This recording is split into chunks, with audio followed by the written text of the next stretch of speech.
Hola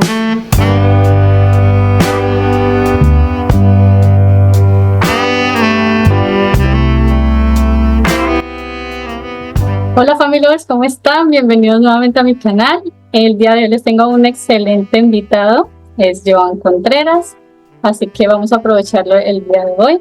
Voy a presentarlo. Joan Contreras es colombiano, cristiano, casado, psicólogo de profesión, apologista y además tiene un máster en bioética. Es músico, líder social y escritor. Ha publicado obras como Iceberg y Fake House.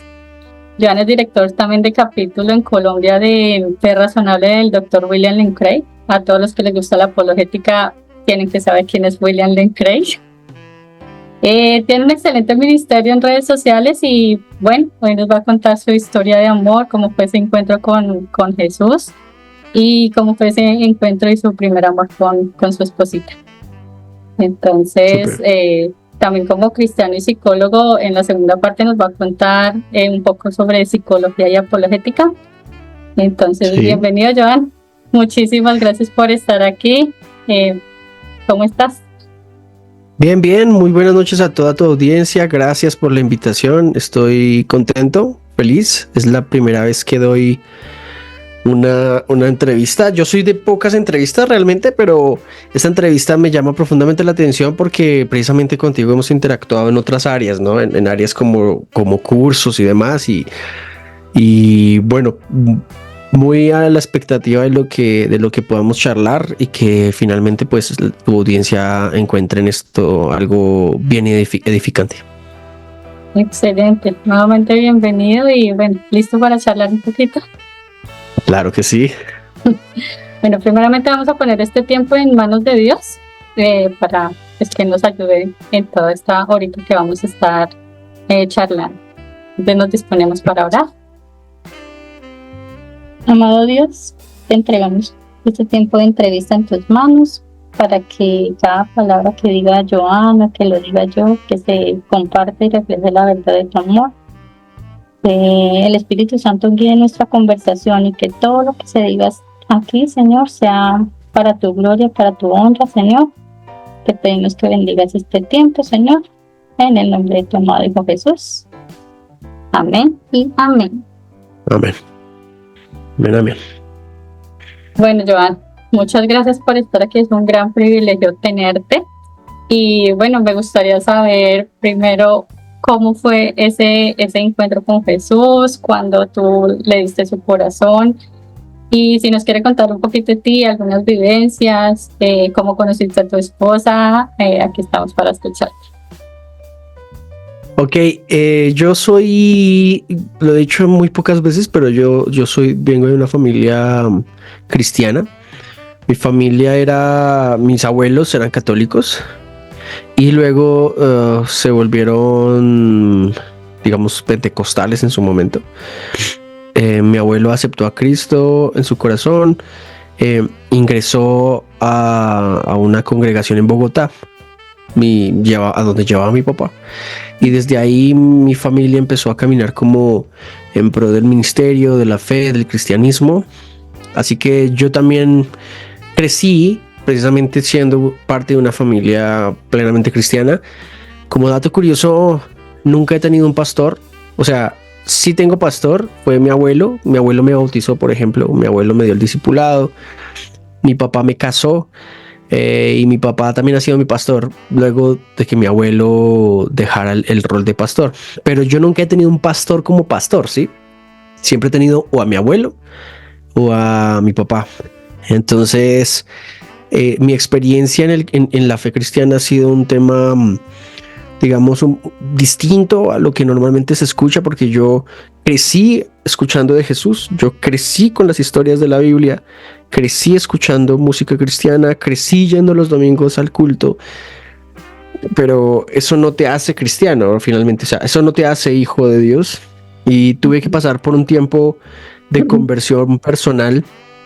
Para quienes de pronto quieran conocer un poquito más de eso, yo tengo un canal en YouTube llamado Joan Contreras, en donde cuelgo mi música, y ahí hay una canción que se llama Conversión, y ahí cuento como parte de esta historia en donde yo finalmente abro mis ojos y y dejo la rutina respecto al evangelio y me digo, ok, si esto es cierto, vamos a ponerlo a prueba. Y aquí estamos. Y aquí estamos porque lo interesante de mi historia es que mucha gente cree que nacer en una iglesia y en una familia cristiana, y más en una familia que ejerce el pastorado, es una ventaja, pero si bien es una ventaja, puede también ser una gran debilidad por muchas razones, y entre esas, el hecho de que vives cotidianamente con ese estilo de vida que para ti no se hace extraordinaria, se vuelve algo como tan natural, tan rutinario que pasa desapercibido lo que podría ser sobrenatural o lo que podría ser espiritual. Así que la gente espera, digamos, como un estándar de ti por ser el hijo del pastor, por ejemplo. Sí. Gracias a Dios, papá ha sido un gran pastor en el sentido de que no ejerce como esa presión sobre sus hijos. No, yo soy el mayor, tengo 2 hermanos más. Tengo una hermana que se llama Michelle, ella es abogada, me sigue a mí. Y el menor se llama David, él es negociador internacional. Y mi papá y mi mamá no ejercen esa fuerza de que los hijos de pastores tienen que volverse también pastores. Obviamente hay siempre una expectativa, pero yo creo que... Más como papás que como pastores. Sí, exacto. Tienen una expectativa acerca de eso. Pero creo que sus expectativas Dios ha respondido eso. Yo hace unos días estaba hablando con ellos respecto a eso. Y es que lejos de quizás que alguno resulte siendo pastor o no, finalmente los 3 nos hemos desempeñado en el ministerio, ¿sí? Hasta el día de hoy. Y eso ha sido bueno. Y aparte de que Dios ha sido bastante fiel con nosotros, también nos hemos mantenido en eso. Y yo de alguna manera he visto hacia el pasado y veo cómo a través de la apologética, de la teología y de otras herramientas, he logrado ir un poco más allá en otras áreas que quizás mi familia antes no había llegado. Y eso implica algo bastante bueno desde mi punto de vista. Excelente. ¿Y cuál fue como tu experiencia cuando naciste de nuevo? ¿Cómo fue esa parte? Sí, fue un proceso. No puedo hablar de un solo día. Sí. Hay muchos momentos, hay bastantes. Gran parte de la música que yo escribo con mi banda Capitán o que escribo como solista habla de eso. Y básicamente, digamos que el día o el momento que yo puedo decirte aquí fue donde todo empezó a cambiar, fue luego de un viaje al exterior, en donde literalmente quería desaparecer de mi vida por diferentes situaciones. Tenía un conflicto de fe muy profundo, estaba pasando por un conflicto de fe acerca de si Dios existía, si no existía, un conflicto emocional, un conflicto espiritual, etcétera. Todo estaba tan unido que había como una gran tensión en mí.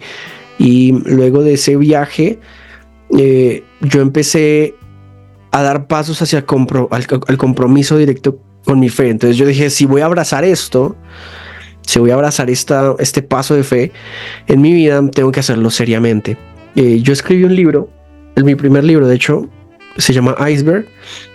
Tiene que ver con la espiritualidad, la depresión y el suicidio, y tiene que ver con mi experiencia respecto a esto. Y yo di un paso de fe lejos de la racionalidad que uno creería que yo podría haber tenido. Un día básicamente le pedí a Dios que me abrazara, básicamente en una madrugada, en un lugar, en un campo, y yo me fui de mi casa muy temprano y estaba súper confundido, estaba aturdido. Yo le dije a Dios, necesito que me abraces, porque si tú no me haces sentir que esto es real, esto puede terminar acá. Y Dios lo hizo. Esa madrugada Dios lo hizo. Y desde ese entonces siempre he vivido enamorado de esas cosas, pero desde ese entonces me comprometí con mi fe. Desde ese entonces nací de nuevo, y desde ese entonces todos los días trato de ser un mejor cristiano. Súper excelente. Yo creo que todos tenemos el encuentro con el Señor es un día de eso, es un momento que tú nunca olvidas, pero a cada uno nos trata diferente. Yo no conocía, por eso me gusta hacerles esta pregunta, porque todos llegamos a los pies del Señor de una manera totalmente diferente. Así es. ¿Y con tu esposita, la conociste en la iglesia, desde chiquitos, de tu pueblo? Ella es de mi pueblo, Lady es de mi pueblo, mi esposa se llama Lady, para quienes no saben. Ella es de mi pueblo. Curiosamente, nuestra vida desde pequeños, al parecer, respecto a lo que ella habla y los datos que hay, como que nos cruzábamos. Una tía mía como que le dictó clases a ella, luego en el colegio que yo estudié, ella estaba. Mis amigos eran sus amigos, pero yo nunca la vi.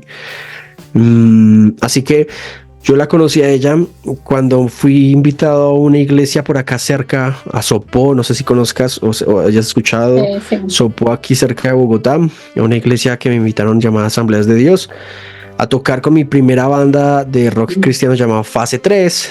Fui a tocar, a ella le gustó mi voz y al final, bueno, yo la conocí, o sea, yo la vi, ella me vio y yo tenía otra novia. Tristemente yo tenía otra novia en esa época que no era cristiana y era complejo porque había que, si yo quería, exacto, mi familia, mi pastor, que era mi abuelo, me andaba con el rejo, con el yugo desigual. Entonces yo también vi la oportunidad de decir, caramba, por aquí puede ser. Pasaron los años, al año quizás de haber sido ya amigos, tuvimos nuestro primer noviazgo, luego terminamos. Pasaron algunos años en el que cada uno como desempeñó su vida y ya en el segundo noviazgo con ella, curiosamente, todo encajó de tal manera en que ya habíamos madurado muchas áreas y terminamos siendo esposos, así que con ella me conozco desde el año... debe ser como en el 2009, 2010. ¿Y cuándo se casaron? Nosotros nos casamos el 8 de diciembre del 2020. Pregunta tricky. Sí, 8 de diciembre de 2020. Dura pregunta. Lady, si estás viendo, ya saben. Nosotros nos casamos en medio de la pandemia, entonces somos una casa de pandemials, porque en medio de la pandemia nos casamos. Todo escapó en la pandemia. Bueno, es excelente. Me gusta mucho ver toda su trayectoria. Yo llevo siguiéndote hace 2 años, pero me gusta seguir todo el trabajo que tú haces y cómo tu esposita te apoya en eso, aunque ella pues no aparece mucho en las redes sociales, pero sé que detrás de uno es una gran mujer. Sí, ella está ahí impulsándonos. Excelente. Háblanos un poquito de cómo nació Opinión y Pensamiento, tu canal, háblanos un poquito de tu música, de Capitán, de Fase 3, de tus libros, pues un poquito si nos puedes contar cómo fue todo ese proceso.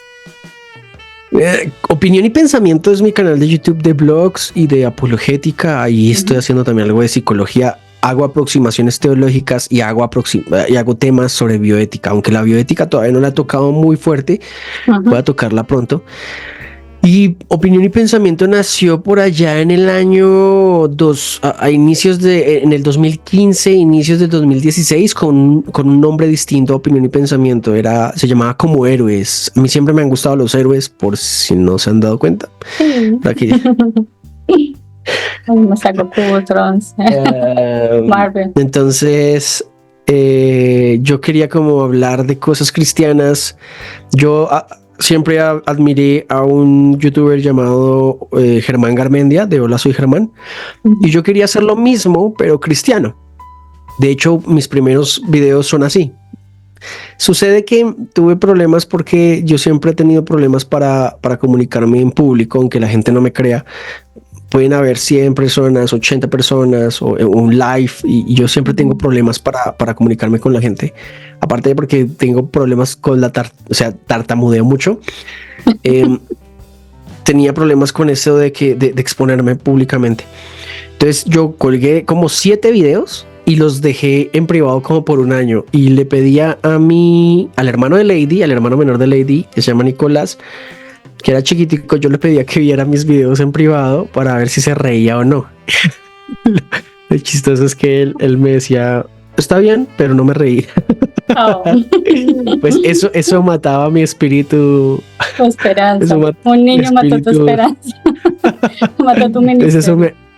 eso me hacía pensar. Luego dije, como eres está muy infantil, voy a cambiarlo hasta que llegué al punto de decir, se va a llamar Opinión y Pensamiento. Realmente quería otro nombre, pero nunca supe por qué Opinión y Pensamiento. Y al día de hoy, ese Sí, canal es parte de mi vida, porque aparte de exponer mi apologética y lo que puedo aprender, también es un espacio de catarsis, de autoterapia, ¿me entiendes? De aprender algo y querer contárselo a alguien más.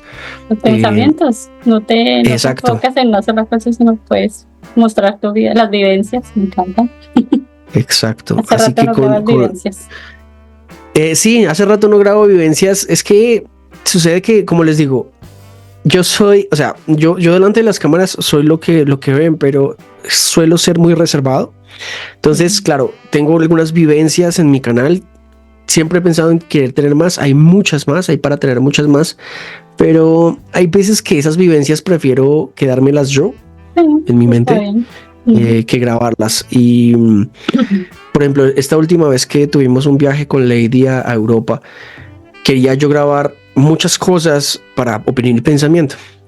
Tanto así que un amigo, se llama mi amigo Aristóteles, por ahí está haciendo muchas cosas buenas. Sí. Digo, me dijo, Joan, cuando estés en tal ciudad, para la gente y pregúntale si existe un Dios y empieza a debatir con ellos. Y yo dije, hacerlo, pero me da pena. Entonces yo le dije a Lady y los dos pensamos y decíamos, no, pero es que vamos a descansar, que me voy a poner yo a debatir apologética mientras ella me espera en una esquina. Vamos a hacer a conocer, ¿sí? Entonces le doy mucha fuerza a Opinión y Pensamiento, pero en el área puntualmente apologética, en el área puntualmente de la filosofía de la ciencia. Entonces, Opinión y Pensamiento lleva ya como 7 años. No somos un canal tan grande. Nos ha costado crecer. Bueno, por muchas razones. Yo creo que es porque yo no puedo acoplarme, no me puedo acoplar a las tendencias. No soy de tendencias. Nosotros no estamos pendientes de números, algoritmos, sino pues el Señor nos puso aplicar la palabra y pues él traerá a los oyentes, a los que necesiten. Así sea una persona que escuche, esa persona que le cambie la vida, ya nos damos por bien servidos. Ese ha sido como mi norte, porque sí, en los primeros 2 años quizás sí quería tener como eco, de alguna manera, esa época en donde los youtubers no eran influencers, sino youtubers, y yo creía que podía. Actualmente me dedico a lo que yo subo a mi canal, tiene que ser de calidad. No me gusta hacer clickbait, no me gusta hacer polémica por hacer polémica. Entonces, claro, no, ¿entiendes? No alimento las tendencias. Entonces, pero no importa, porque a partir de eso tengo un público que sabe quién soy, que sabe lo que pienso y que sabe que si acuden a mí mínimo, yo voy a tratar de esforzarme por dar la mejor información posible, más allá de peleas innecesarias o de temas que no convienen. Sí, claro. ¿Y tu música? ¿Y tus libros? Bueno, yo sí amo la música, creo que también lo pueden más o menos ver. Estás en todo. Sí. Música, creación de contenido, libros. Me gusta, amo la música. La música es parte de mi vida. Por un tiempo yo fui el líder de alabanza de mi iglesia, actualmente lo es mi hermano menor, y lo disfruté, pero también tuve que dejarlo. O sea, yo me retiré de eso principalmente para dedicarle más tiempo a la apologética y a Opinión y Pensamiento, a muchas cosas. Y yo he dejado muchas cosas, de hecho, por Opinión y Pensamiento, pero yo no puedo dejar de vivir sin café y sin rock. Así que colombiano que se respete, necesitamos café. Exacto. Entonces tengo mi banda Capitán, donde subo música. Este año vamos a subir 4 canciones. Ahorita vamos a iniciar con una canción que se llama Himno a la Peste. Es una canción muy buena. De hecho, lo cuento aquí como premisa. Está basada en un poema de Ulrico Zwinglio sobre la peste que tuvo que enfrentar en una época bastante interesante, uno de los padres de la Reforma. Y Me encanta el metal, me encanta el rock pesado, cristiano obviamente. O sea, digo, cristiano es por autores cristianos, no creo que exista la música cristiana, sino que lo relaciono para que la gente de como que se ubique. Va a ser polémica por aquí. Exacto, sí, no creo que exista la música cristiana de la misma forma que no existe la tal cuestión como la psicología cristiana ni la arquitectura cristiana. Cristianos que hacen música o cristianos psicólogos. Exactamente. Así que bueno, yo tuve una banda llamada Fase 3 con mis hermanos, con mi familia. Nos fue súper bien, tuvimos muy buena acogida, pero llega un tiempo en el que todos crecemos y cada uno coge como su rumbo. Luego hice algunas canciones como solista que pueden encontrar en mi canal de Joan Contreras como solista. Y luego me dediqué ya a Capitán, a producir a mi propia banda de Capitán. Entonces la música no es el centro de mi vida, pero es importante. Sí, si casi no me escuchan o no me ven, no me siguen en Opinión y Pensamiento, muchos menos me escuchan en Capitán, pero lo hago es porque no puedo. Sí, es que no puedo dejar de hacer música. No puedo dejar de hacer música porque por ahí fue que de alguna manera mantuve mi relación con Dios por algunos años. Fuese una relación mala o mediocre, pero igual por ahí lo mantuve. No puedo dejarlo. Y también soy escritor. He escrito 4 libros. Tengo un libro ya completamente terminado que no es sobre apologética ni teología ni nada de eso. Es una historia épica, pero quiero empezar a escribir el segundo libro ya de esa historia para cuando termine el segundo poder publicar el primero para tener como ventaja, ir publicando. Y también soy investigador independiente. Bueno, sí, mis libros los pueden conseguir en Amazon. Ya de hecho recientemente los pueden conseguir en físico a precios pues muy módicos, pero también están en Kindle, en Amazon Kindle. Tú pones Joan Contreras y ahí te sale Fake Chaos, Una Redención Política, Como Héroes y Iceberg, mis 4 libros en Amazon. Bueno, espero conseguir uno y cuando vaya a Colombia me lo autografes. Claro que sí, claro que sí. Excelente. Hay otra parte que me gusta también de todo tu ministerio y es todo lo que hiciste o haces en tu municipio, en Gachanzipa. Y lo que más me gusta es que tocas mucho a los jóvenes y a las personas con discapacidad, porque pues la mayoría siempre son con el adulto mayor y así, pero muy pocas personas se enfocan en los jóvenes y en las personas con discapacidad. ¿Quieres contarnos un poquito de ese trabajo que tú hiciste?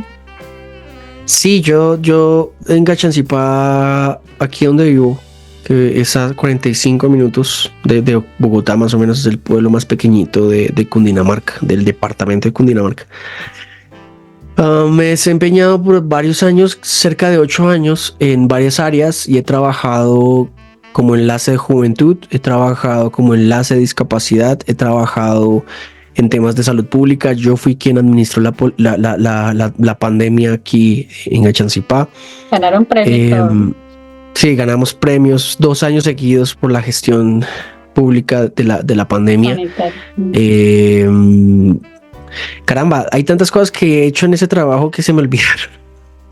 Pero sí, he trabajado con niños, madres cabezas de hogar, adulto mayor, mujeres, jóvenes. ¿Cuál es tu objetivo, digamos, con los jóvenes o con ayudar a las personas con discapacidad? Lo que pasa es que a mí me sucede que en Colombia, yo observo que en Colombia la juventud es un grupo en donde, aparte de que la economía gira de alrededor a lo que el joven hace, el joven operario, el joven trabajador, el joven estudiante. Las oportunidades en Colombia para los jóvenes son muy pocas. Aparte de que muchos jóvenes, en efecto, aunque tengan la oportunidad, normalmente no la sacan adelante. No es la mayor parte de los jóvenes. La mayor parte de los jóvenes están emprendiendo, están sacando adelante sus procesos, el arte que tienen. Entonces he tratado de volcar todos los conocimientos y todas mis posibilidades para que en Gachanzipa los jóvenes tengan espacios de manifestación. Evidentemente no necesariamente cristianos, pero a partir de eso la gente aquí en Gachanzipa ha entendido que ha sido un cristiano quien ha patrocinado de alguna manera ciertos espacios que antes nunca existieron, como una casa de la juventud, una semana de la juventud, una política pública de juventud que es tan importante en Colombia. Entonces, con los jóvenes siempre he trabajado bastante. Aparte de eso, también era líder de jóvenes en mi iglesia, entonces la gente en Gachanzipa me conoce también por ese lado. Y con discapacidad lo que sucede es que yo quiero mucho a la población con discapacidad por muchas razones, pero ellos fueron los que me hicieron profesional. Me refiero a que fue mi primer trabajo como profesional en un área directamente relacionada con lo que yo había estudiado. Entonces toda la teoría que sabía, todos los procesos que sabía, tenía que ponerlos a su servicio.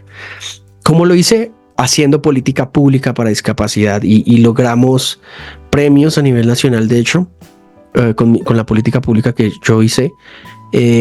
Logramos sacar adelante procesos como financiación, educación, inclusión laboral, otras áreas. Y ya cuando fui secretario, que fueron los últimos 4 años, logré sacar el proceso de discapacidad mucho más adelante en nuevas infraestructuras, nuevos convenios, gratuidad en el transporte, por ejemplo, descuentos universitarios, descuentos escolares, paquetes alimenticios, préstamos de sillas de ruedas, terapias de fonoaudiología, terapias de terapia ocupacional, valga la redundancia, y bueno, una gran cantidad de cosas al servicio de la comunidad con discapacidad. Sucede que Gachanzipa, por ejemplo, tiene varias enfermedades huérfanas, varias discapacidades huérfanas que no tienen evidentemente diagnóstico y está muy azotada en la parte de discapacidad.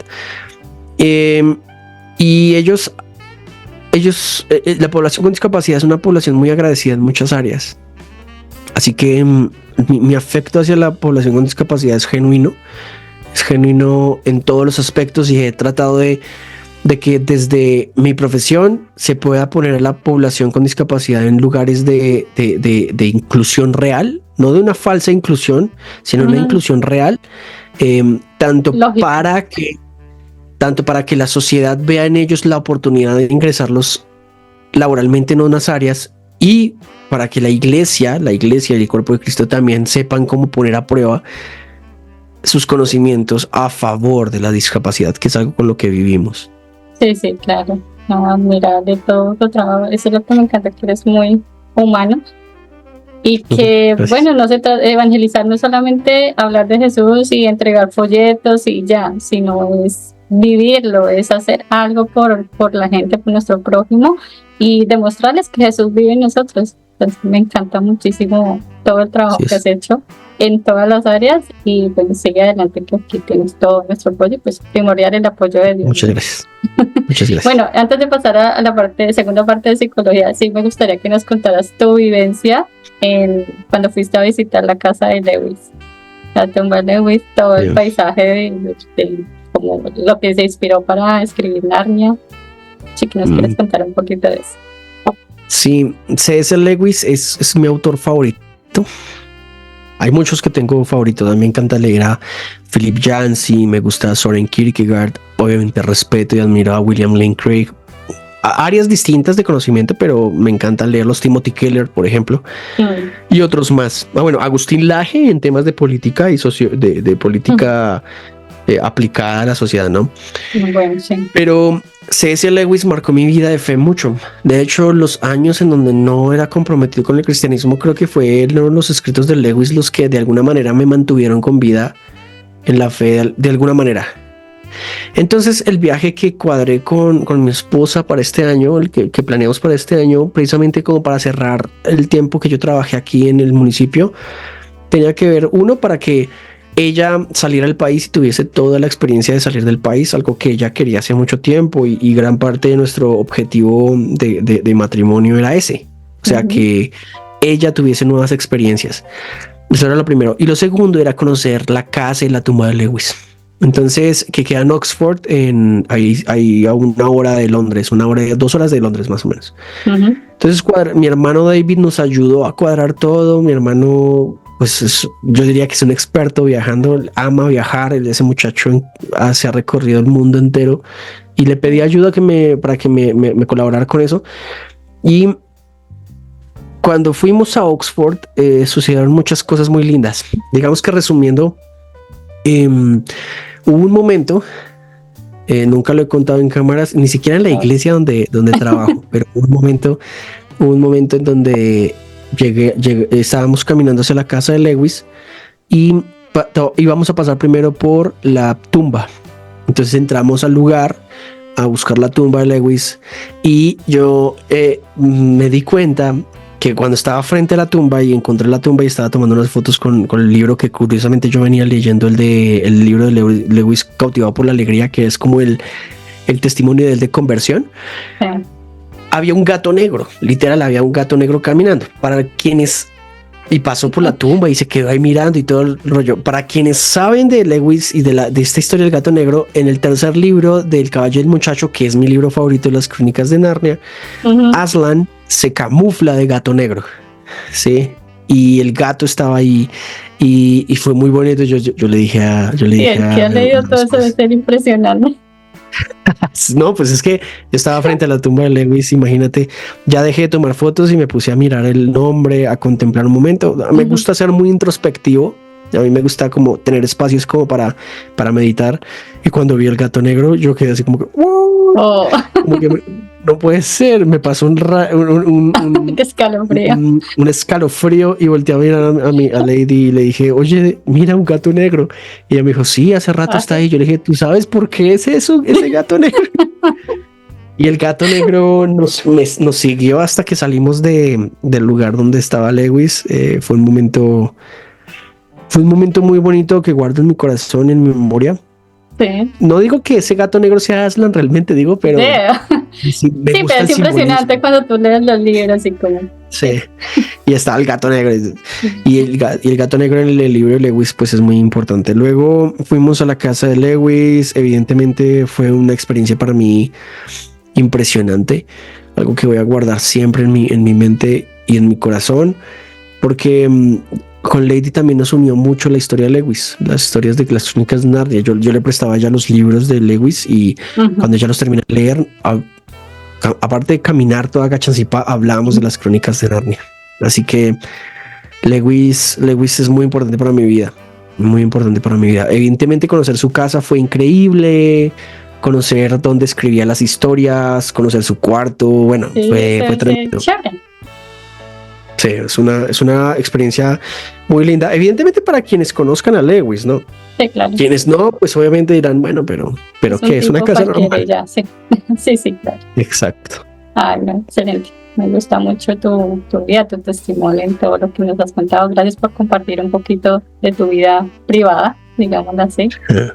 Y bueno, ya pasemos a la segunda sección. Podemos empezar con la psicología. Me gustaría preguntarte qué es la psicología y cómo puede ser compatible con la fe. Sí, este es un tema que ha sido recurrente en mi vida mínimo durante el último año y medio.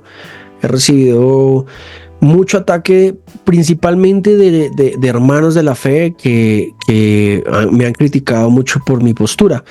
Pero realmente, examinando mi postura, soy altamente conservador. Nunca he tratado de quitarle ni a la teología, ni mucho menos al mensaje del evangelio el poder transformador que tiene. Y en eso quiero dejarlo muy claro.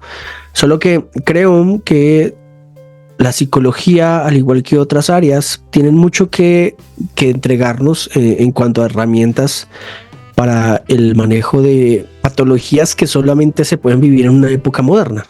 Uh-huh. No hay manera de hablar de psicología antes de psicología, porque es un anacronismo.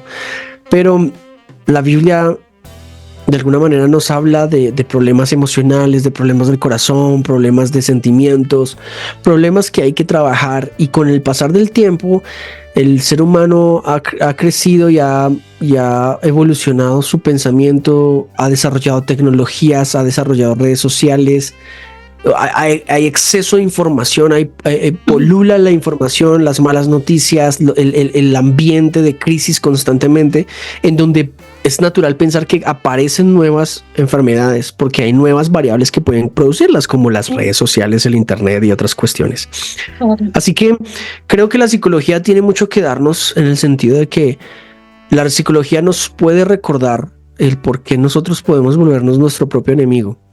Y la fe nos recuerda que necesitamos de Dios para para llevar nuestra vida de la mejor forma posible. Entonces es un complemento. Nunca he sostenido que la psicología puede eliminar o reemplazar la fe de alguna manera. Nunca lo he dicho. De ninguna manera diría que la filosofía, la apologética podrían hacerlo. La fe es la fe. Pero una persona que tiene herramientas como la apologética o la psicología puede poner eso mismo al servicio del reino para que otros puedan verse beneficiados, y sobre todo el pueblo cristiano. Mucha gente se impresionaría en el hecho de que, por ejemplo, si tu pastor supiera un poco de herramientas de psicología, se abreviaría una gran parte de consejería que es innecesaria, porque hay muchas personas que no tienen problemas espirituales, lo que tienen es que aprender a comportarse emocionalmente. Sí, claro. Hay otras personas que no tienen problemas con los demonios. Lo único que tienen que hacer es cambiar ciertos patrones de vida para poder dormir bien, para poder comer bien, para poder comportarse bien, y se darán cuenta que hay ciertas cosas que van a desaparecer. Ahora, hay problemas que la psicología no va a poder entender, como por ejemplo las posesiones demoníacas, pero creo que son excepciones a la regla. Entonces creo que la psicología puede entrar a complementar mucho esta labor de la consejería en la iglesia para darle un servicio a muchas otras personas, y teniendo en cuenta que la psicología tiene un marco de amplitud muy, muy amplio. De allí que sea tan importante la psicología en la iglesia hoy, porque nos ayuda a hacer un puente de conversación entre la iglesia, por ejemplo, y el autismo, la iglesia y el síndrome de Down, la iglesia y las discapacidades físicas, cognitivas o del habla, la iglesia y otro tipo de áreas, la iglesia y la esquizofrenia, por ejemplo, la iglesia y la paranoia, la iglesia y la bipolaridad, la iglesia y la anorexia. Entonces, la psicología puede crear un puente que la iglesia abrace estas situaciones y pueda saber que ya no es necesariamente un demonio, sino es una persona que tiene una patología específica que podemos abrazar, que podemos ayudar y que podemos apoyar. Sí, excelente. Yo pienso que parte del pueblo cristiano demonizan todo. Es lo que tú decías. Muchas veces no es un demonio. O sea, sí creemos en eso y sí hay posiciones, pero es eso, es una parte que podemos mirar. Otra parte, no sé, tu alimentación, no duermes bien. Muchas patologías pueden pasar en tu cuerpo, que no todo tiene que ser un demonio. Yo creo que eso es lo que le causa a veces impacto pues a los pastores, de pronto a los pastores ya mayores, que como que no quieren como que tomar en cuenta un poquito esta área que es la psicología. La psicología ya es como una herramienta que podemos utilizar en la iglesia para poder comprender un poco esto de las emociones, de la naturaleza. Y sabes que me gustaría agregar algo ahí, y es que muchos pastores, digamos, hacen su trabajo humildemente y muy comprometidos, y eso está bastante bien, pero muchos pastores pasan de largo la lectura analítica de la Biblia, y es que le enseñan al pueblo cristiano, esencialmente los pastores, por ejemplo, pues, pentecostales o carismáticos en general, creen que el enemigo a vencer es el diablo. El problema es que si tú lees la Biblia con atención, vas a encontrar que el diablo no figura mucho como un enemigo. Es el enemigo, evidentemente, pero Jesús dice que sobre toda cosa guardada, guárdate del diablo, porque él te va a quitar la vida. No, eso no dice Jesús. Jesús dice, guarda tu corazón, porque de ahí mana todo, de ahí sale todo. Sí. ¿Qué es lo que contamina al hombre? ¿Lo que sale de su boca o lo que entra? Jesús constantemente está hablando de esto. Evidentemente, cuando habla de su padre, el diablo, dice, es una persona, o mínimo es una entidad real con voluntad maligna. Sí. Pero el problema del hombre no es el diablo, sino es su corazón. Por lo tanto, creo que el enemigo a vencer no es el diablo, es el pecado que hay en mí, es la realidad que hay en mí. Y creo que la psicología te ayuda a entender eso mismo, que si no manejas bien tu estrés, si no manejas bien las situaciones en casa, si no manejas bien tus dificultades, tu ansiedad, tu mente se puede volver contra ti mismo, y eso es complejo. ¿Tú crees que un cristiano puede ser psicólogo? O sea, como tú, digamos. Entonces... Sí, claro. Sí, es interesante esa pregunta. A mí durante un tiempo me pareció extraña, pero puedo entender por qué alguien, porque alguien se pregunte eso. y lo puedo entender con completa sinceridad. Sin embargo, pues yo soy un psicólogo y soy cristiano. No hay contradicción en eso. Lo que pasa es que y yo debo aceptar la psicología, aquí me voy a poner del otro lado, la psicología en general le ha concedido mucho al mundo, al relativismo y a las ideologías. Y le ha concedido tanto que la psicología quizás ha sido la puerta de entrada para hacer pseudociencia. Y eso ha permitido que situaciones como, no sé si puedo hacer explícito en tu canal, no hay problema. Sí, no me han baneado por nada. Hay problemas como la ideología de género, por ejemplo, la comunidad LGTBIQ, el aborto, que han sido perpetrados y hasta defendidos por un modelo psicológico pseudocientífico. Y la psicología con los años se ha convertido más en una chamanería que en ciencia. De ahí que creo que tengamos los psicólogos una muy mala fama de ser personas que dan consejos o buenos consejos. Y el psicólogo en general no debería dar buen consejo. El buen consejo debería dártelo tu papá, tu mamá, tu pastor, el panadero si quieres. Pero el psicólogo no debería dar buenos consejos. El psicólogo debería dar buenos conceptos y el concepto se desarrolla con tiempo de estudio. Entonces, curiosamente la psicología te dice que una chica que se ve frente a un espejo, una chica de 14 años que no pesa más de 20 kilos, que ya se le ve hasta los huesitos y que se autopercibe como una persona obesa y se ve al espejo como una persona obesa, la psicología te dice que según su manual de diagnóstico eso se llama anorexia porque está su percepción alterada, pero la psicología te dice que si un hombre se para frente a un espejo y se autopercibe mujer, eso es empoderamiento. Entonces por ahí hay una contradicción en donde yo personalmente no conozco sinceramente otro psicólogo en Colombia mínimo que haga lo que estoy haciendo yo en ese aspecto. No es por alabarme ni nada, pero digo, es para resaltar la situación. Ha sido complejo en mi caso porque yo tengo que caminar en un hilo en donde digo las cosas, pero tengo que tener ciertos cuidados para que no solo no me baneen, sino que en Colombia no me quiten mi licencia profesional por algo como esa verdad, ¿sí? Porque es que esa licencia profesional, o racismo, una cosa así. Esa licencia profesional me está dando de comer. Entonces ha sido complejo para mí poder desenvolverme en estos temas. Yo durante estos días he estado tratando el tema del lenguaje inclusivo y demás. Pronto me meteré de lleno al tema de ideología de género, pero le estoy pidiendo a Dios guía para hacerlo prudentemente, no solamente para destruir, sino para construir y para ayudar a las personas. Entonces, sí creo que la gente que duda de la psicología tiene buenas razones para hacerlo. Yo no estoy en contra de eso, pero creo que la psicología per se, o sea, la psicología como tal, es una muy buena herramienta para tener al servicio del pueblo cristiano. Creo que todas las ciencias o las áreas utilizadas de una buena manera son excelentes. Porque pues el cuchillo que tú utilizas para cocinar y hacer grandes recetas también lo puedes utilizar en la calle para hacerle daño a la gente. Entonces, volvemos al mismo. El problema es el ser humano, el corazón. Exactamente. ¿Tú crees que un pastor debería estudiar psicología o un psicólogo debería estudiar teología? O las dos. Mira, yo no creo que el pastor tenga que estudiar psicología. No es un deber, pero debería ser un plus. O sea, si un pastor quisiera estudiar psicología o mínimo empíricamente formarse en eso, sería un plus para el pastor. O sea, quien gana finalmente es él.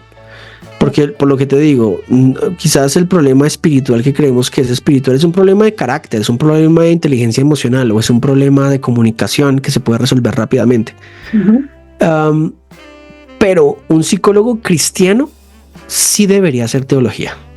O sea, sí me parece que es obligatorio que un psicólogo sepa de teología, porque si eres un cristiano y eres psicólogo, pero nunca buscas un punto de acuerdo entre tu fe y tu profesión, en algún momento tu profesión te va a jalar. O sea, en algún momento se va a enemistar con tu fe.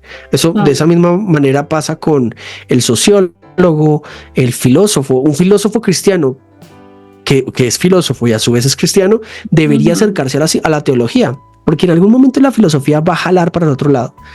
Entonces necesitas formarte. Cuestión que no creo del pastor, porque el pastor está en un área que yo diría segura respecto al conocimiento de la fe.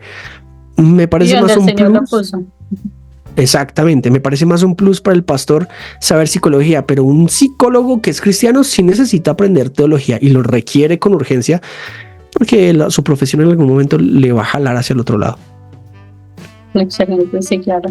¿Y tú crees que cómo podría ayudar la psicología a la iglesia o qué crees que la iglesia debería poner a disposición para que la psicología digamos cristiana entre a este campo? Yo pensaría que lo primero que hay que hacer es dejar ese movimiento antiintelectual de satanizar la psicología, porque en general la iglesia, no la iglesia del Señor, quizás las congregaciones más exactamente, para usar los conceptos como claros, ciertas congregaciones satanizan lo que no conocen, principalmente porque no lo conocen. Entonces, un pastor que sataniza la psicología, la pregunta es, ¿sabe qué es la psicología? En general no lo saben. O qué hace la psicología o cómo lo hace. Por ejemplo, hace un tiempo tuve un debate con bueno, yo me reservo el hecho de decirle pastor, pero pues entiendo que es como un pastor que decía que la psicología era equivocada porque tenía múltiples maneras de intervenir una pregunta, porque si hay múltiples formas de intervenir una situación psicológica, entonces no puede ser tomada de acuerdo. Y yo decía, caramba, pilas, porque el protestantismo tiene múltiples maneras de manifestación y por eso no creemos que el cristianismo es inválido. Entonces son maneras de ser falaces precisamente porque no nos esforzamos por unificar ideas de acuerdo a la razonabilidad. Eso es lo primero, que la iglesia tenga una apertura al movimiento intelectual, o sea, no solo intelectual de sabiduría porque por mi ego, sino de verdad de aprendizaje. Lo primero. Lo segundo, la psicología tiene mucho que brindarnos en cuanto a los jóvenes de hoy, la juventud de hoy, gústele a quien le guste por su alta exposición a las tecnologías, al internet, evidentemente su exposición traumática al COVID-19 que implicó un aislamiento del mundo y a su vez una reapertura al mundo de maneras radicales y muy fuertes, ha llevado a que más jóvenes desarrollen situaciones como la depresión, la ansiedad, los nervios, la ideación suicida, y que curiosamente están muy en paralelo con la crisis de identidad sexual que hay hoy por hoy, pero eso es un tema para tratar en otra área. Exacto. Entonces, entender que no es un espíritu que está poseyendo a los jóvenes, sino de hecho podría ser un problema psicológico que puede ser intervenido por un psicólogo. Si un pastor identifica este tipo de cosas, va a saber en efecto que no hay que hacerle una liberación a este joven, sino que hay que hacerle terapia, y tiene que hacer terapia clínica.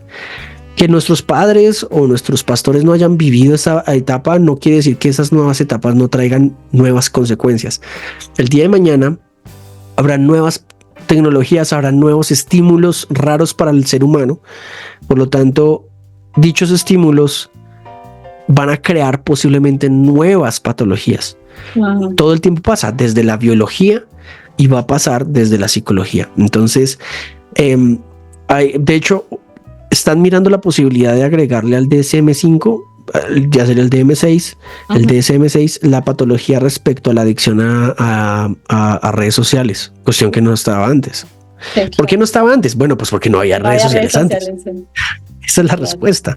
Entonces, si hay nuevas tecnologías o nuevas, por ejemplo, si hay nuevos, ahorita van a haber alimentos más sintéticos con este tema de la carne sintética y todo este rollo que está sucediendo.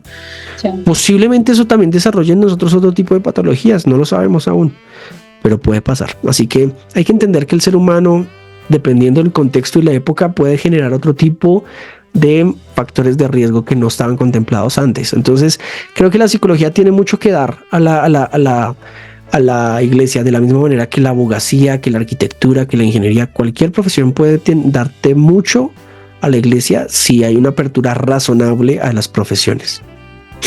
Sí, claro, totalmente de acuerdo. Creo que, por ejemplo, aquí cuando se da esos ministerios en las iglesias como consejería bíblica, deberían haber como más psicólogos, hay psicólogos cristianos, porque lo que tú dices, pueden ayudar a guiar a todas esas personas. Aquí la ansiedad, no solamente aquí en Australia, ya ahorita está en todo lado. Y con esto de la ideología de género también debería haber una guianza para todas esas personas y así nos evitaríamos muchos dolores de cabeza, ¿verdad? Así es. Gracias por compartir todo tu conocimiento en esta área, Joan. Terminemos con apologética. Me gustaría preguntarte qué es apologética para los que no conocen. Hay muchos cristianos que no conocen qué es esta rama, qué se dedica, por qué es importante. Si nos puedes contar un poquito de tu experiencia. La apologética es una rama de la teología que se dedica a dar defensa racional de la fe y puntualmente de la teología cristiana de dar defensa racional del cristianismo. Uh-huh. Por lo tanto, la apologética normalmente se puede dividir en dos apologéticas, una ofensiva o defensiva. Ofensiva es cuando tú propones un caso a favor de, y defensiva cuando te dedicas a responder casos en contra. Entonces los apologistas se pueden dividir en esos, apologistas defensivos u ofensivos, no porque ofendan, sino porque van en ataque. A mí me gusta mucho la apologética ofensiva porque más que contestar preguntas u objeciones me gusta proponer casos a favor de. Entonces la apologética se centra en, por ejemplo, defender la existencia de Dios, defender la veracidad de los evangelios, defender la resurrección de los muertos de parte de Cristo, defender los milagros y ese tipo de cosas. Por lo tanto, la apologética es un área muy interesante que debe fortalecer a la iglesia. Hoy por hoy yo creo que en las redes sociales hay demasiada apologética mal hecha, porque muchos chicos tristemente o muchas personas creen que hacer apologética es únicamente hacer apologética pelear en redes o pelear con los ateos. Yeah. Pero me parece importante y prudente recordar el hecho de que la apologética tiene que dar siempre defensa apacible de la fe. O sea, son una defensa férrea, pero con bondad, con misericordia. Uh-huh. Y la apologética de hoy se ha estado quedando, o sea, la gente que hoy está haciendo apologética está quedándose tristemente con el tiempo, con los argumentos que siempre se usan. Aparte, están dejando atrás procesos tan importantes como la ciencia. Yo he tenido dificultades, por ejemplo, en el pueblo cristiano respecto a, y lo respeto, o sea, yo quiero dejar claro eso, lo respeto, pero respecto a las evidencias frente a la evolución, por ejemplo, frente a la interpretación, por ejemplo, del Génesis, de los días, si son literales o no, y cómo esto puede casar o no con un modelo evolutivo. Son puntos de vista que hoy ya estamos debatiendo en otras áreas, pero el cristiano hoy sigue aferrándose a ciertos puntos de vista que no permiten la apertura. Así que los apologistas de hoy y la apologética es importante siempre y cuando no te quedes leyendo lo mismo siempre, sino que renueves tu conocimiento. Tienes que estarte actualizando constantemente. Hoy hay muchos apologistas muy buenos, pero en el área académica hay filósofos académicos que te están dando apologética mucho. Actualmente tenemos referentes en temas de la Trinidad como William Hasker, que está haciendo un trabajo importantísimo en temas sobre la Trinidad, defendiendo la Trinidad. Sí, claro. Y proponiendo nuevas perspectivas bien interesantes. Entonces, si el apologista de hoy no se actualiza, se va a quedar. Pero básicamente eso es la apologética, la defensa racional de la fe. Excelente. ¿Y es la apologética bíblica? ¿Tienes algún ejemplo que nos puedas mostrar? Sí, pues bueno, digamos que la apologética bíblica ya es cuando vamos a demostrar que el cristianismo es cierto y que la Biblia es palabra de Dios. Entonces, esencialmente demostramos este tipo de cosas basados en varias evidencias, basados en varios argumentos y basados en varios silogismos que implican un reto a superar por parte del contrario respecto a la cantidad de evidencia acumulada. Por ejemplo, demostrar que los evangelios son confiables. ¿Cómo sabemos que los evangelios son confiables? Bueno, si hacemos una comparación de manuscritos que tenemos de los evangelios con los manuscritos de la tetralogía de Platón, por ejemplo, de la Política de Aristóteles o de la Ilíada de Homero, nos daremos cuenta que los documentos mejor atestiguados de la antigüedad son los 4 evangelios. De hecho, son una anomalía en la antigüedad, al lado de documentos como los de Platón y los de Aristóteles. Si criticamos entonces que los evangelios no son palabra de Dios y no son confiables porque son documentos antiguos y tardíos, la pregunta es, ¿deberíamos entonces dejar de tener a Aristóteles como base de la filosofía occidental? De lo que se enseña en las universidades. Exacto. Entonces, ahí hicimos una pequeña prueba de apologética a favor de la confiabilidad de los evangelios y principalmente acerca de que los evangelios son palabra de Dios en cuanto a los hechos de Jesucristo. Y así podríamos hacer con cada uno de los libros de la Biblia o con la Biblia en general. Entonces, este tipo de apologéticas es muy importante porque te pone a pensar a los demás, no solo simplemente en el hecho de que Dios existe porque la Biblia lo dice y la Biblia la escribió Dios, entonces es un argumento aparentemente circular. Es tratar de decirle a la gente de alguna manera razonablemente las respuestas o las respuestas a estos argumentos para que desvelemos el corazón de la gente. La apologética, es importante mencionar esto, la apologética no es el evangelio es el evangelio, o sea, es como tal el evangelio, pero la apologética es una herramienta que nos puede ayudar a desvelar el corazón de la gente. Mucha gente, sobre pretexto de preguntas como si Dios puede crear una piedra tan grande que no pueda cargar, o quién creó a Dios, se hacen sentir como los mejores ateos del mundo o los mejores escépticos, cuando son preguntas que ya hace más de 2 décadas se dejaron atrás porque son inverosímiles para el razonamiento. Con la apologética desvelamos eso y señalamos el hecho de que el problema no está en la mente, o sea, el problema no es de razones hay suficientes acerca del compromiso del cristianismo y la existencia de Dios. El problema está en el corazón. Sí, claro. ¿Tú crees que la apologética, o sea, es para todos? ¿Todos tenemos que hacer apologética o solo un grupo específico que se dedique a la apologética?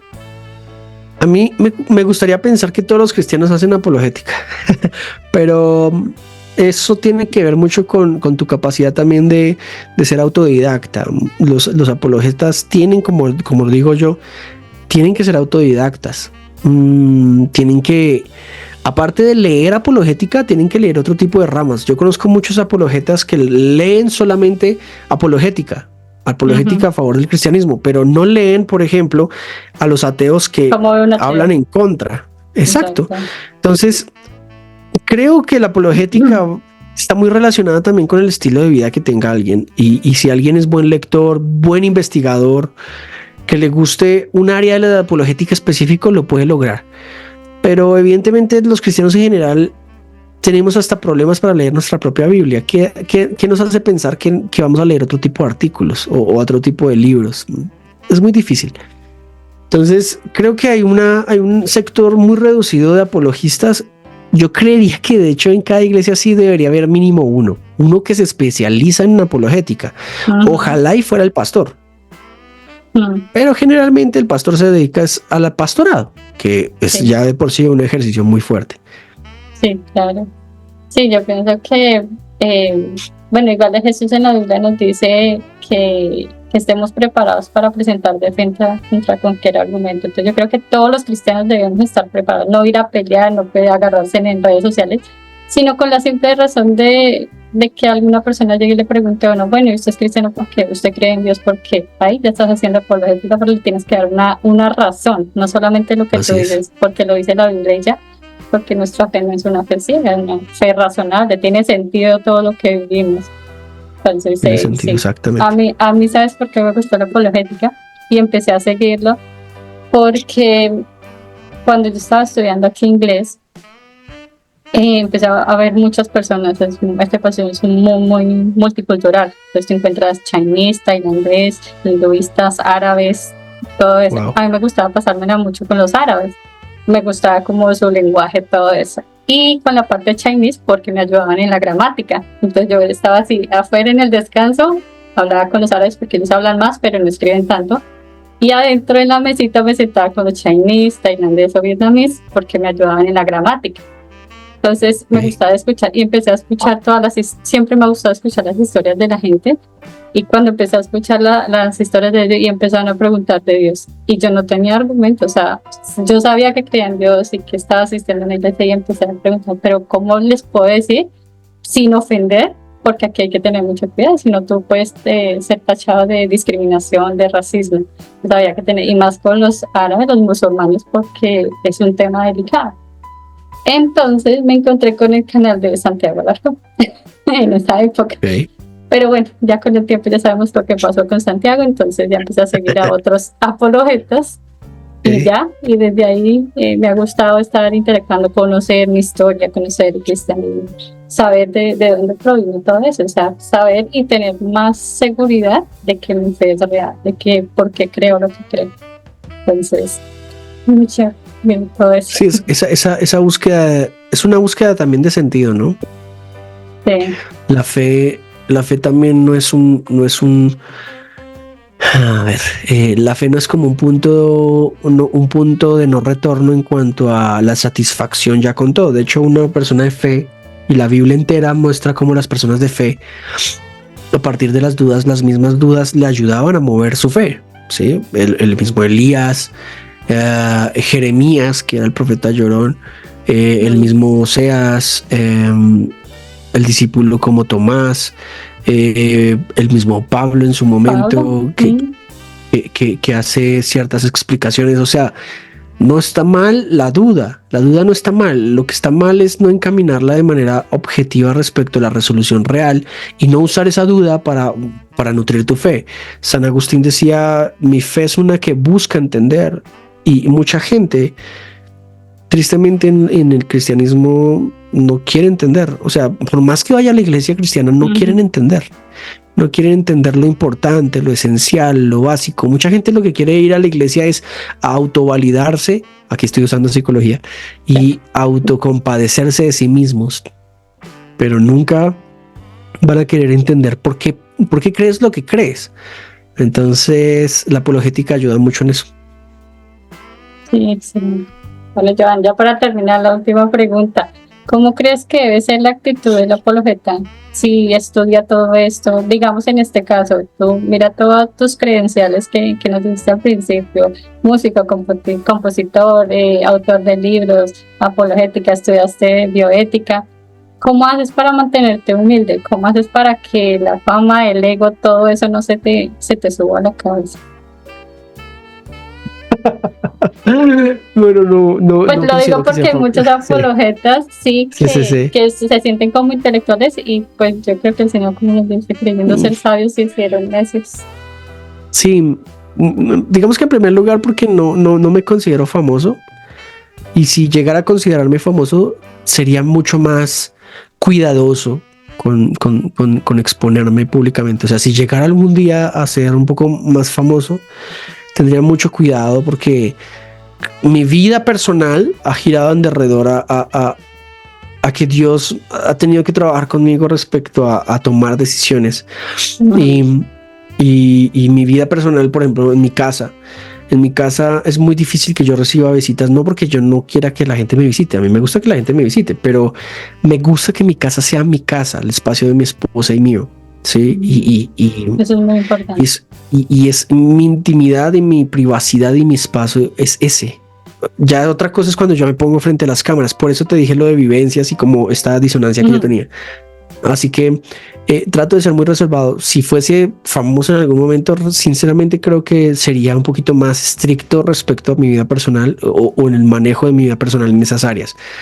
Pero la humildad viene principalmente porque sé en quién he creído, ¿sí? Y entiendo cuál es mi rol en esto. Mi rol no es yo dar mis ideas, sino es hacer famoso el nombre de Cristo, y eso implica humildad.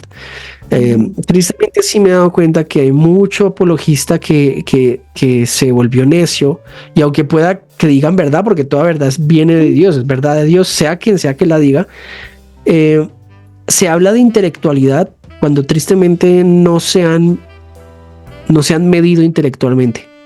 O sea, me refiero a no han publicado libros, no han publicado artículos, no han publicado material propio, investigación propia. Entonces, cuando alguien me dice que es intelectual o que está pensando intelectualmente, es difícil no hacer como, ok, preséntame tus credenciales, y la mayor parte de gente no la tiene, y no la tienen no porque no puedan, sino porque no quieren. Entonces, no es para caer como en falacias de autoridad, pero sí hay que tener cuidado con quienes uno escucha. Yo, por ejemplo, en YouTube, teólogos que yo escuche, por ejemplo, a Lucas Magnin, Néstor Díaz, él es teólogo, lo escucho en ciertos temas. Este chico de Cristiano Crítico, lo tuve en mi canal hace un tiempo. Bueno, Cristiano Crítico. Sí, Cristiano Crítico, se apellida Isla, lo tuve en el canal, genialísimo. Él es muy bueno haciendo eso. De hecho, él está terminando una maestría en teología. El hermano Cibersaulo también es muy bueno. También es muy bueno, que yo recomiendo. También es psicólogo. Bastante. Sí, también es psicólogo. Y a ellos los respeto mucho, ¿vale? O sea, por ejemplo, yo no tengo credenciales teológicas. Mis aproximaciones teológicas son eso, aproximaciones teológicas. Y yo lo que hago es ser humilde frente a lo que yo digo en teología. Quizás en apologética no, pero sí en teología. Pero yo veo que hay mucha gente que habla de ciencia, habla de filosofía, de psicología, pero no tienen una sola credencial. O sea, no es que no puedas hablarlo, pero cuando lo hables, háblalo con humildad, porque quizás estés en un error. Entonces, creo que es importante siempre tener en cuenta que la humildad viene a partir de que tú sepas cuál es tu misión. Si tu misión es presentar a Jesús, tú sabes que esa es tu misión. Entonces tú eres humilde, porque el que tiene que ser enaltecido es él, no tú. Ya si llega fama o llegan ese tipo de elementos, eso es otra cosa distinta. Y por último, finalmente, yo creería que para hacer una buena apologética, la apologética hay que hacerla con lo que William Lane Craig, aquí invoco al gran William Lane Craig, él dice la apologética mayor. Puedes saber mucho de algo, ¿sí?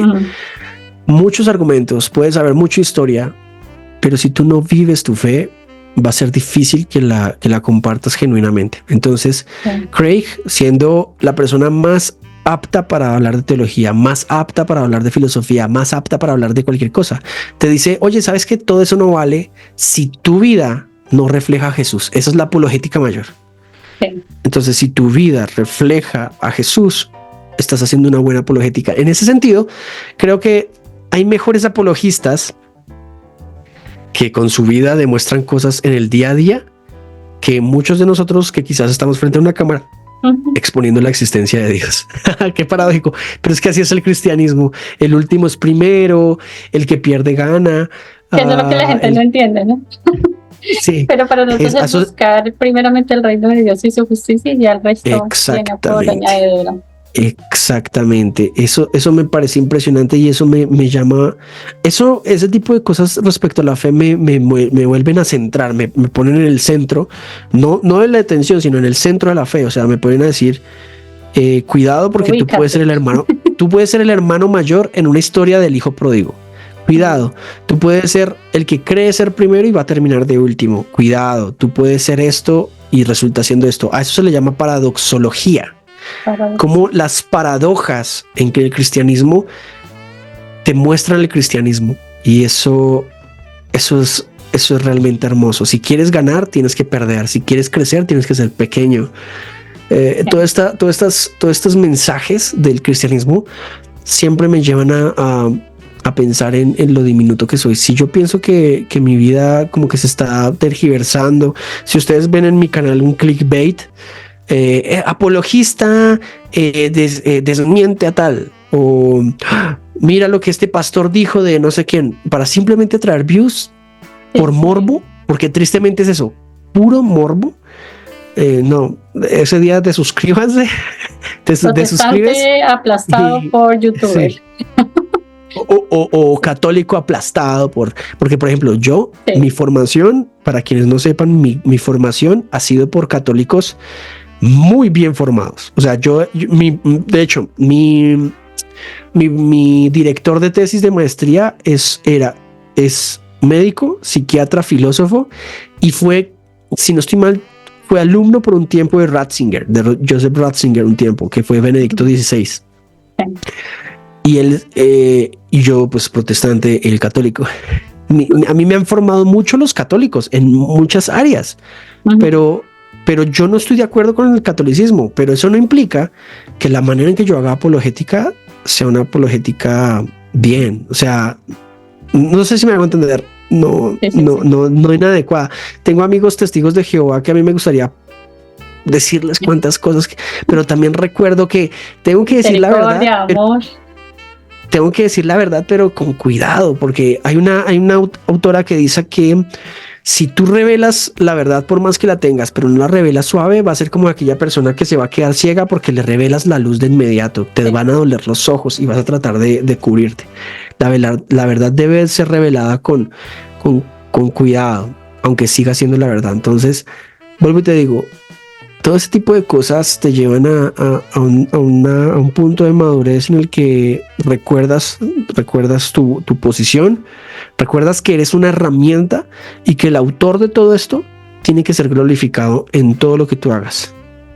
Sí, o sea, sabes que me gusta mucho ahorita que me acordé, todo este ministerio de Ray Comfort, de Living Waters, no sé si lo has escuchado, me parece, para mí, yo como Joana, me parece sencilla la forma en que él evangeliza en las calles, y me gusta mucho es porque aquí es multicultural y él en Estados Unidos, claro, él hace apologética en muchas partes.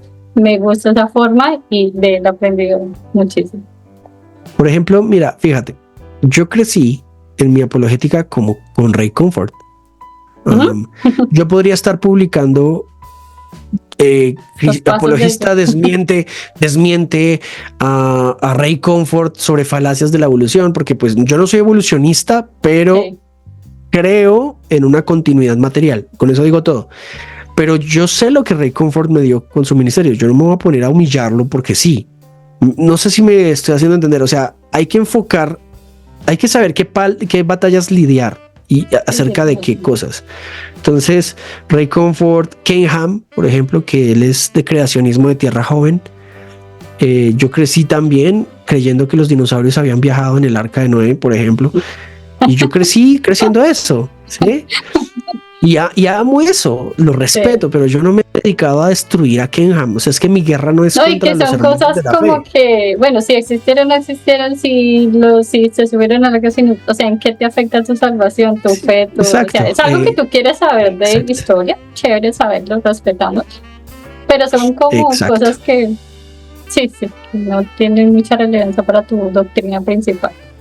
Exactamente, entonces no tiene ningún sentido ese tipo de apologética. Mínimo la gente que llegue a mí va a ver una apologética muy auténtica. He tratado de desarrollar mi apologética de la manera más auténtica que he podido, teniendo referentes, pero la gente que entra en mi canal nunca va a ver clickbait, va a ver, de hecho, algo muy sencillo. Yo soy muy malo en publicidad, pero van a ver videos con alta carga de información, ¿sí? Así que bueno, bienvenidos al canal por si quieren ir por ahí. Y que también tienes que mirar a quién estás compartiendo, ¿verdad? Porque digamos, no es lo mismo que tú vayas y le compartas a un compañero que también sea psicólogo, a que vayas y le compartas a los jóvenes del barrio.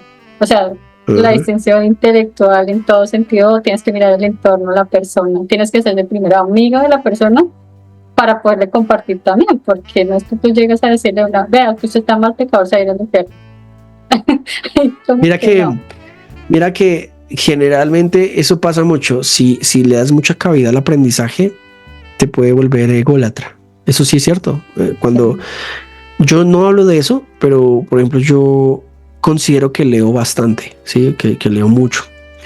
Y hubo un tiempo en donde sí creía que si alguien no tenía mi nivel de lectura, entonces no podía hablar con él. Eso fue hace mucho tiempo. Y mi esposa Lady me enseñó algo muy lindo con una serie que se llama El joven Sheldon. Sheldon es como de hecho creo que tiene autismo. No recuerdo si es que tiene autismo. Sí, lo muestran de Big Bang Theory. Y es ateo. Sí.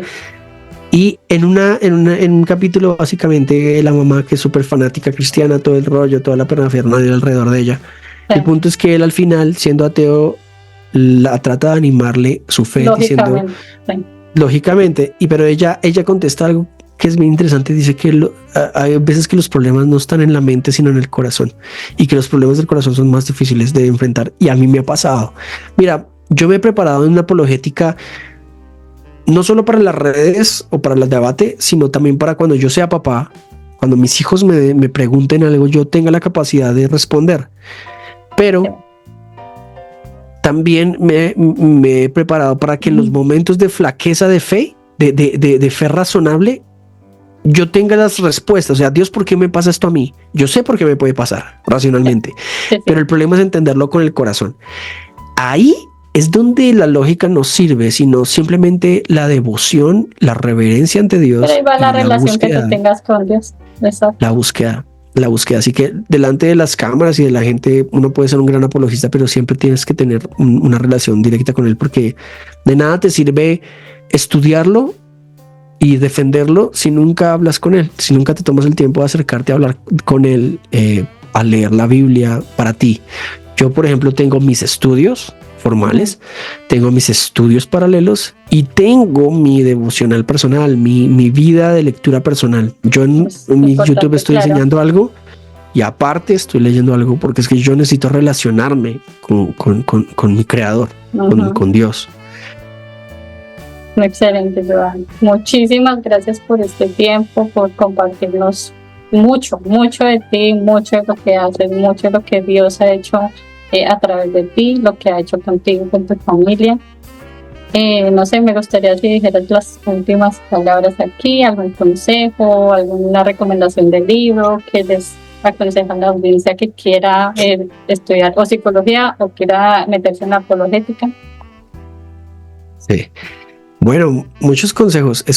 Tomen café, escuchen mucho rock. Adopten un perro.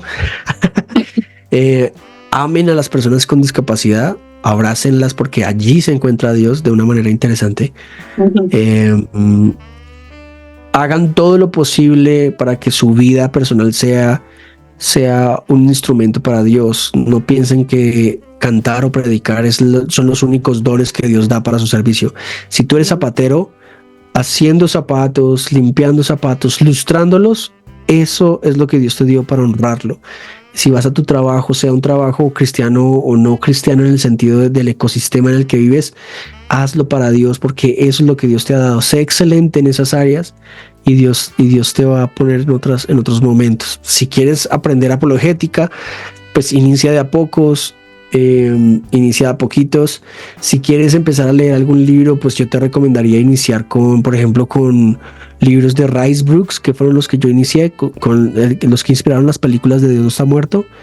Dios no está muerto, Hombre, Mito, Mesías. Actualmente estoy leyendo de Alex San Pedro y David Noboa, que se llama Una fe que piensa. Muy sencillo, cortitico. O sea, de verdad no me ha... Después de haber leído Fundamentos Filosóficos, la Biblia completa. Aquí lo tengo porque lo tengo al lado de la Biblia, de hecho. Espérate un momento. Después de haber leído este mamón, que lo tengo aquí al lado de mi escritorio, porque es que ese libro se volvió de consulta para mí antes de un debate, antes de una conferencia, lo que sea. Entonces ve escalando por niveles. Y bueno, finalmente congrégate, ve a una iglesia, créele a tu pastor, no te dejes llevar por las masas, por la espectacularidad. Vete donde te enseñen doctrina centrada en la palabra y de verdad que así vas a salir adelante. Excelente, Joan. Muchísimas gracias. Muchísimas gracias a todos los que se conectaron. Esperamos ver los siguientes episodios, que haya una segunda parte, por favor. Claro. Por aquí tienes las puertas del canal abiertas. Si vienes a Australia con tu esposo, también aquí tienes mi casa, las puertas abiertas también. Muchísimas gracias. Dale muchos saludos a tu esposita, que es una ayuda idónea, excelente para ti. Sigan adelante con todos sus proyectos, que el Señor los bendiga, que continúen creciendo los dos como pareja, individualmente. Y pues me gustaría que te despidieras con una oración, si nos haces el honor. Claro que sí, claro que sí. Señor, te damos gracias por este tiempo de conversación, de charla. Te pedimos que esta charla finalmente tenga un propósito en ti, que tenga un resultado en las personas que van a escuchar las palabras que dijimos, lo que aconsejamos, Señor, que este tiempo sea un tiempo que tu nombre se haya exaltado. Desde el tema que hayamos tocado, de la manera que lo hayamos tocado, que al final todo termine en ti. Así que te damos gracias por las redes sociales, gracias por el internet, gracias por las cosas que al final, aunque parecen ser malas, también tú las permites para que nosotros podamos también desenvolvernos y llevar el mensaje a otras fronteras. Bendecimos este hermoso ministerio, este canal, a sus oyentes, Señor, y bueno, que no sea la última vez que nos invitan. En tu nombre, Jesús, amén y amén. Amén y amén. Muchas gracias a todos y nos despedimos. Que tengan un buen día. Bye bye. Chao. Chao.